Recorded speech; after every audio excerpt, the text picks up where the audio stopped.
Hola a todos, buenos días. Vamos a empezar con la unidad 4 que agrupa todas las cuestiones relacionadas con un término que está muy en boga en este momento, que es lo gótico.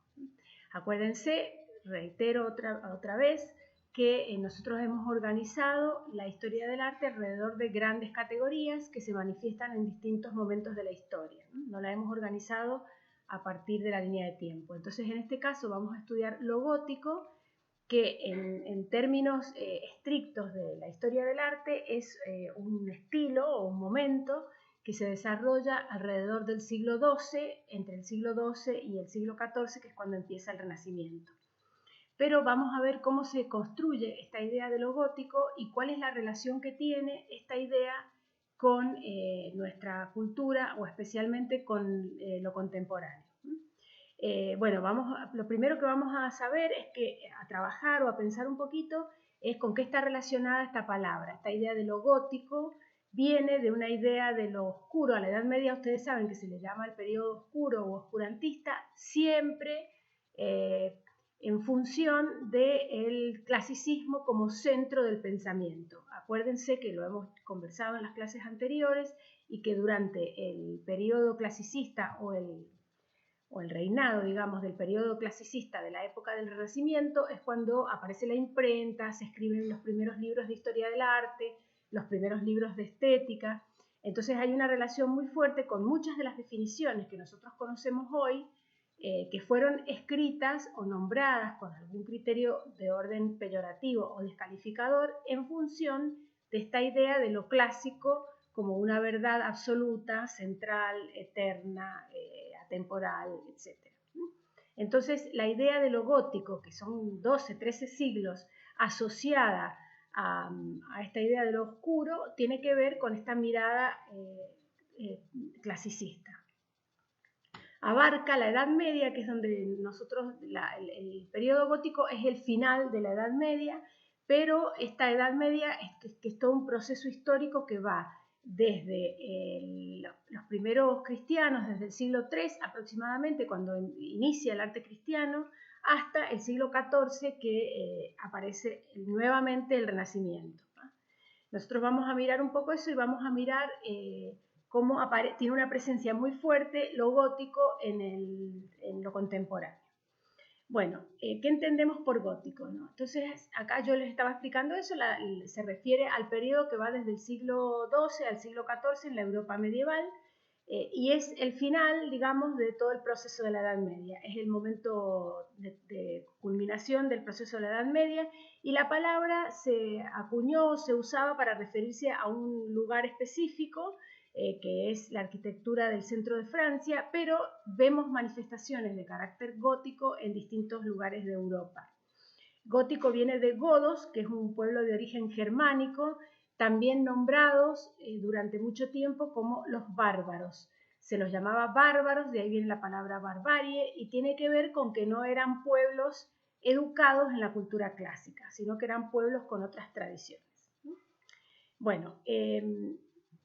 se usa entonces con esta idea peyorativa asociada a una cosa pensada como la irracionalidad, lo oscurantista, lo deforme, lo desproporcionado, lo exagerado, que todos esos principios son contradictorios con el pensamiento clasicista. Y otro concepto es que también a lo gótico se lo asocia con lo irracional, que es algo que va a pasar con el romanticismo también, que tiene mucha relación con lo gótico, contrario a la fe, a la razón o la racionalidad que sostiene el clasicismo. Yo no lo he puesto acá porque es un movimiento muy corto y es un poco complejo de explicar, pero sí lo vamos a ver en lo contemporáneo, cómo esta idea de lo romántico y de lo neorromántico tiene su raíz en lo gótico, que está ligado a esta cosa de la desproporción, de la desmesura, la irracionalidad, todos estos términos que están totalmente disociados del clasicismo. Esta idea de lo oscuro, ligado con la fe religiosa, con lo oculto. Si no lo han visto, podrán ver la película El nombre de la rosa y ahí van a ver cómo se desarrolla todo este clima de la época. Pero en realidad, más que tener que ver con eso, tiene que ver, como les digo, con una mirada clasicista de la historia del arte organizada desde el clasicismo, en la que todas estas manifestaciones aparecen como irracionales, desproporcionadas, exageradas y oscuras. Hay una publicación del siglo XX, un libro así clave para estudiar historia del arte, que se llama Abstracción y Naturaleza, que es de un autor alemán, Boehringer de apellido, y este autor alemán, como los alemanes son pueblos godos y como el arte gótico tiene que ver con su propia tradición histórica y no el clasicismo, lo que hace, pero recién en el siglo XX, es reivindicar lo gótico como algo ligado a la vida, a la naturaleza y a las expresiones naturales de la naturaleza y colocar a lo clásico en relación con lo abstracto, lo pensado, lo racionalizado, lo organizado. Cuando Boehringer escribe este libro que se llama Abstracción y Naturaleza y que genera esta confrontación, digamos, entre estas dos formas de expresión que después Nietzsche retoma en lo dionisíaco y lo apolíneo, Nietzsche también es alemán, nosotros claramente vemos cómo esta reivindicación de este lenguaje no clásico tiene que ver con los países del norte de Europa reivindicando su tradición, confrontándose con la tradición clásica del Mediterráneo europeo, de Roma y de Grecia. Entonces, esto se los cuento, no hace falta que se lo aprendan, para que ustedes sigan pensando en cómo también la historia del arte hay que deconstruirla y pensarla, y hay que entender cómo los relatos tienen un sentido que los sustenta, algo detrás que los sustenta. Entonces, lo gótico y lo romántico son dos cosas asociadas a las culturas del norte de Europa que de alguna manera se confrontan con el clasicismo mediterráneo del sur de Europa, de Roma y de Grecia. Entonces, lo que hace Boehringer en el siglo XX, cuando escribe su libro Abstracción y Naturaleza, lo que dice no es que lo clásico está bien y lo gótico es desbordado, desproporcionado, exagerado, etcétera, sino que son dos maneras de mirar el mundo en el que lo abstracto, lo pensado, lo ordenado, lo proporcionado, lo reglado es lo clásico y lo otro es lo expresivo, lo emocional, lo religioso, lo dionisíaco, que va a tener después relaciones con el romanticismo, como ya les mencioné, y fuertemente con el expresionismo alemán, por ejemplo, el grito, la pintura El Grito, que ustedes la conocen, en la que aparece esta exageración, esta hiperexpresión, esta deformación totalmente cuestionadora del clasicismo formalista del Mediterráneo europeo. Lo gótico nosotros lo vamos a mirar en términos generales, no lo vamos a estudiar como un proceso histórico, sino como un proceso estético, pero les voy contando esto para que ustedes piensen que no solo los hechos suceden, sino que además hay alguien que los cuenta, y que los cuenta desde una perspectiva, que los nombra desde una perspectiva y que los valora desde una perspectiva. Entonces después, cuando uno recorre la historia del arte, tiene que ir viendo cómo se producen estos otros vínculos y estas lecturas sobre algo específico para entender, además de los movimientos que son interesantes de aprender, entender los procesos de valoración, de relato y de asociación con otras culturas. Entonces la confrontación entre lo gótico y lo renacentista, que se va a dar específicamente a finales del siglo XIV, principios del siglo XV, tiene que ver con estos dos mundos que se chocan y que pertenecen a dos raíces culturales diferentes. Bueno, después yo les he puesto acá este cuadrito para que piensen por qué se llama Edad Media. También se llama Edad Media porque es un fenómeno que sucede entre la Antigüedad clásica y el Renacimiento. O sea que ese nombre de la Edad Media está puesto desde la perspectiva del clasicismo renacentista. Termina la Edad Media cuando se vuelve al clasicismo grecorromano. Son un montón de años, son 1000 años, y es un proceso largo que sucede desde los inicios del cristianismo como religión oficial, que son alrededor del siglo III, un poquito antes de que se lo denomine religión oficial, pero cuando ya el cristianismo se expande, hasta finales del arte gótico. Yo les he puesto acá un pequeño recorrido para que ustedes lo miren, como las primeras expresiones de los artistas cristianos, que están muy asociados a lo gótico, porque los grandes edificios góticos son las catedrales, que ustedes conocen, entre ellas Notre Dame, que se quemó el año pasado. Bueno, como eso es un proceso que va desde estas primeras pinturas del arte paleocristiano, que son al principio de la Edad Media y que todavía tienen una fuerte influencia del arte romano, se darán cuenta en las imágenes rápidamente mientras que ustedes las miren, en las túnicas, en las posiciones de las figuras, en ese casi naturalismo grecorromano todavía. En la medida que vamos avanzando en el arte cristiano, que van pasando los siglos y que este arte cristiano se va desarrollando y se va desprendiendo de la tradición grecorromana, porque es como estamos construyendo un nuevo imperio, que es el imperio cristiano, cuya capital va a ser después el Vaticano, que va a aprovechar después ese centro que era Roma para constituirse en el centro del mundo, de ese mundo, ¿no? Yo les he puesto unas imágenes para que ustedes vean las influencias del arte romano en todo el periodo paleocristiano, tanto en la pintura como en la escultura. Y también en la arquitectura, porque estas grandes iglesias cristianas que aparecen en este periodo, que van a culminar en las catedrales góticas, que son las que nosotros conocemos más, tienen su origen en un edificio romano que se llama basílica, que se va transformando en la medida que va pasando el tiempo y que va adquiriendo la forma de la iglesia esta de 5 naves y luego de 3 naves, que son las iglesias que conocemos nosotros hoy, que responden al ritual religioso, tienen esa formita atrás que es donde está el altar, y la cruz o el transepto, que es la parte de la iglesia donde aparece ese descanso antes del altar. Nosotros no lo vamos a desarrollar. Es sumamente interesante ver cómo la arquitectura religiosa empieza en estos primeros edificios inspirados en la basílica romana o en la arquitectura secular romana y se va transformando y complejizando hasta convertirse en la arquitectura monacal, que es importantísima y súper interesante si a alguien le gusta curiosear, porque tiene mucho que ver con la tradición cultural de la América colonial, hasta las catedrales góticas, que son esos grandes edificios que todos conocemos. Bueno, yo les he puesto algunas imágenes para que ustedes vean cómo estas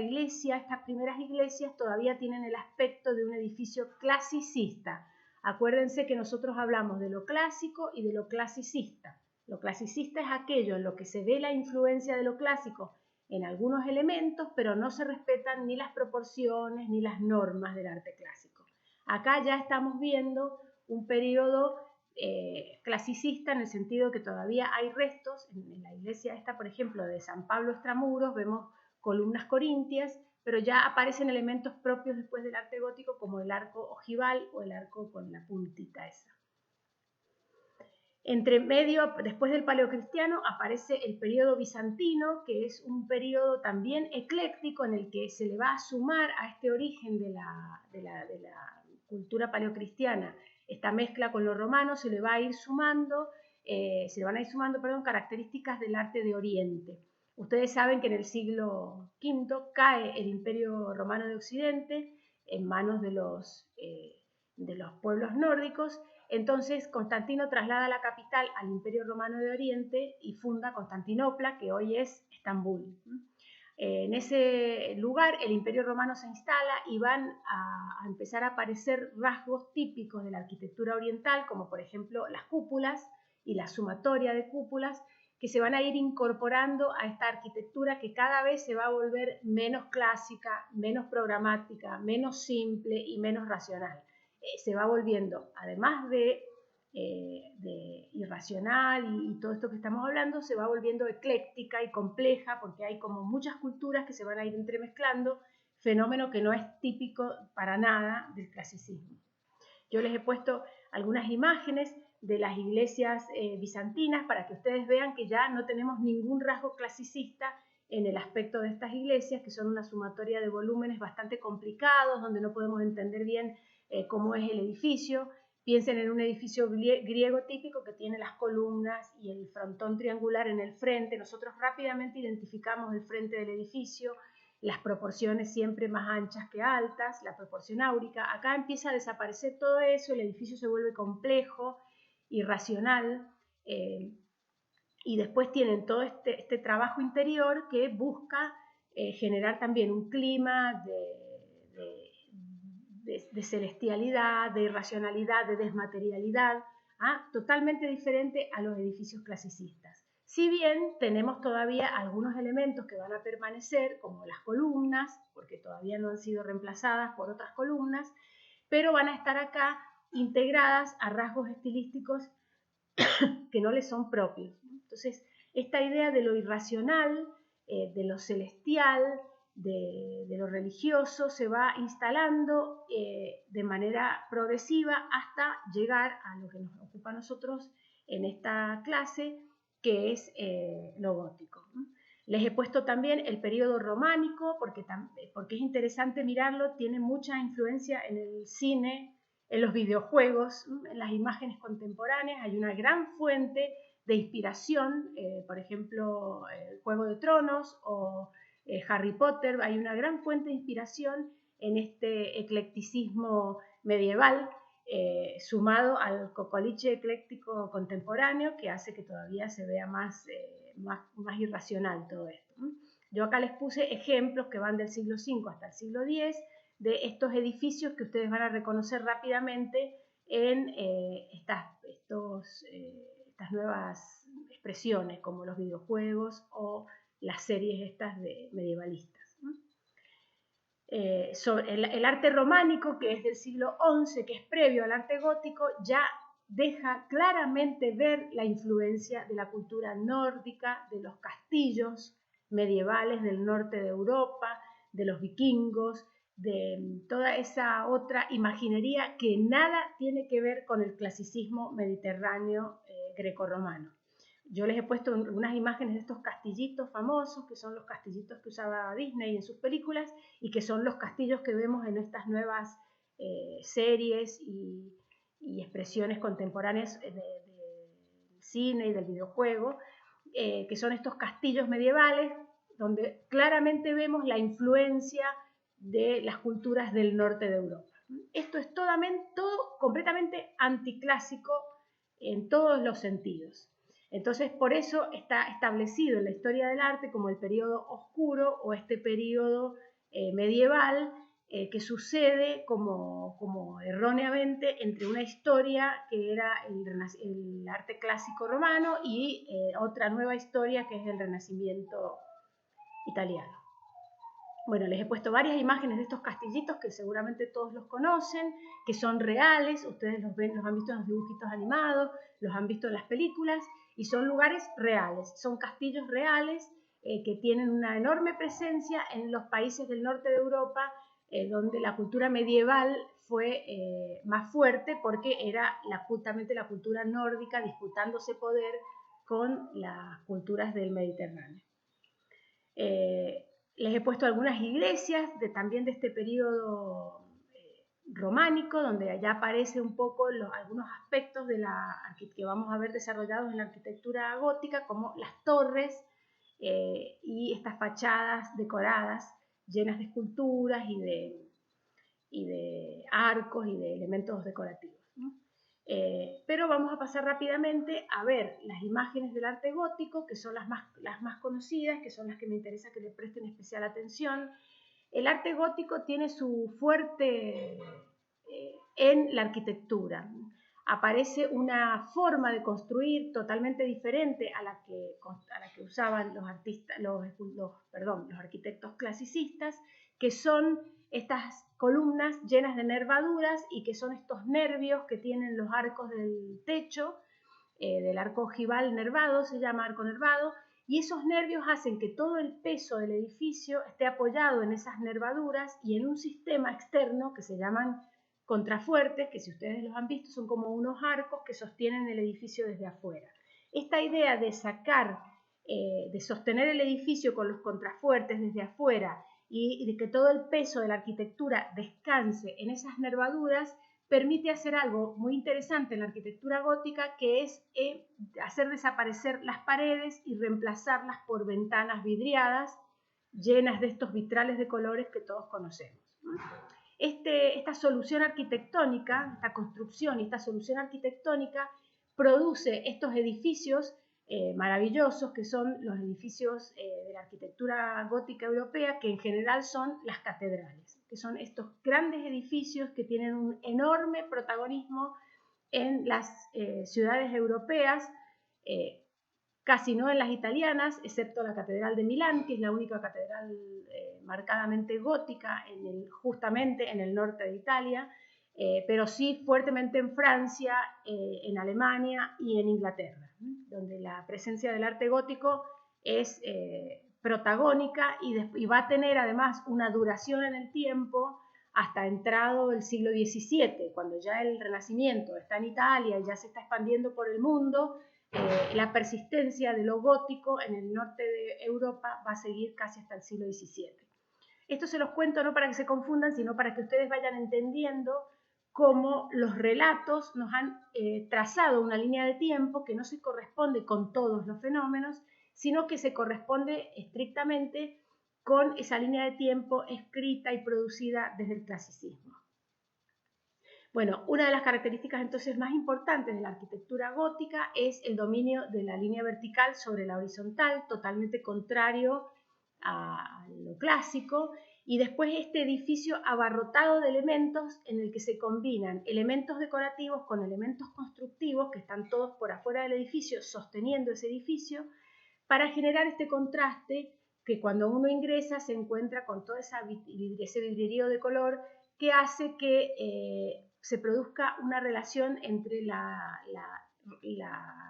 aspecto externo o terrenal del edificio y el aspecto interno o metafísico del edificio, donde el protagonista es la luz. Estos edificios así tan desproporcionados, altísimos,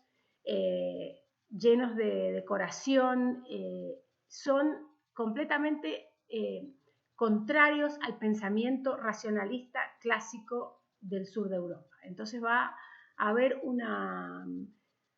gran batalla cuando empieza el Renacimiento, porque se va a desplazar de forma definitiva durante una buena cantidad de tiempo este tipo de arquitectura de la escena de la historia europea del sur, sobre todo de Europa, y van a aparecer, por ejemplo, la iglesia de San Pedro de Roma, donde habla el Papa, en la que vemos claramente un nuevo edificio religioso influenciado fuertemente por la arquitectura clásica del sur de Europa. Yo les he puesto acá algunas pinturas también para que vean en las que desaparece o no está presente la perspectiva que nosotros conocemos, que vamos a ver después en el Renacimiento, y aparecen algunos criterios que son muy interesantes para organizar escenas cinematográficas, por eso se las he puesto para que los miren. Los artistas góticos utilizan varios sistemas para organizar la imagen. Uno de ellos es el piso rebatido o la perspectiva rebatida, que es que el piso, ahí no tengo lamentablemente pizarrón, el piso está levantado hacia arriba para que nosotros podamos desplazar varios objetos en ese piso y que no se superpongan, que no haya objetos detrás de, o que haya la mayor cantidad posible de objetos a la vista, o que el objeto que está detrás, que en este caso es la Virgen que está leyendo, esté totalmente liberado de tener objetos adelante. Esta vista aérea sería como una especie de vista aérea, pero que no respeta la perspectiva cónica renacentista, porque no es de interés, porque lo que les interesa también es crear esta especie de espacio extrañado en el que la figura principal que está detrás y que no está tapada es profeso, es más grande porque es más importante. La mesa también está rebatida, dada vuelta, para que nosotros podamos observar claramente los elementos que están sobre ella. Como la idea es generar un espacio en el que lo que nosotros percibamos es el clima de la imagen,